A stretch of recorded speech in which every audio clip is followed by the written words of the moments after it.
శేఖర్ కమ్ముల ఫిదా సినిమాలో సాయి పల్లవికి స్నేహితురాలిగా నటించి మంచి గుర్తింపు తెచ్చుకున్న టాలీవుడ్ నటి గాయత్రి గుప్తా తీవ్రమైన మానసిక ఒత్తిడితో బాధపడుతున్నారు. కొబ్బరిమట్ట, ఐస్ క్రీమ్ లాంటి సినిమాల్లో నటించిన గాయత్రి ముక్కుసూటిగా ధైర్యంగా మాట్లాడే వ్యక్తిగా పేరు తెచ్చుకున్నారు.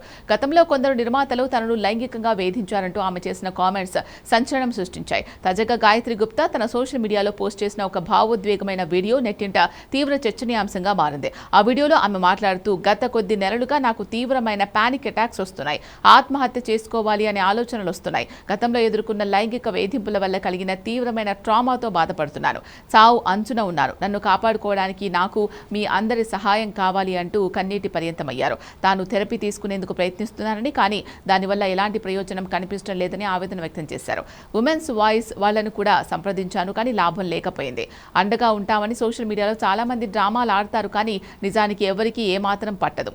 అసలు నేను ఈ సమస్య నుంచి బయటపడడానికి ఒక థెరపిస్ట్ దగ్గరికి వెళ్లాలో లేక లాయర్ దగ్గరికి వెళ్లాలో కూడా అర్థం కావడం లేదు. సరిగ్గా నిద్ర కూడా పట్టడం లేదు అని తన ఆవేదనను పంచుకున్నారు. అయితే ఏమైందో తెలియదు, కానీ వీడియోను పోస్ట్ చేసిన కొద్దిసేపటికే గాయత్రి దాన్ని తన అకౌంట్ నుంచి డిలీట్ చేశారు. అయినప్పటికీ ఆ వీడియోను చూసిన ఆమె అభిమానులు తీవ్ర ఆందోళన వ్యక్తం చేస్తున్నారు.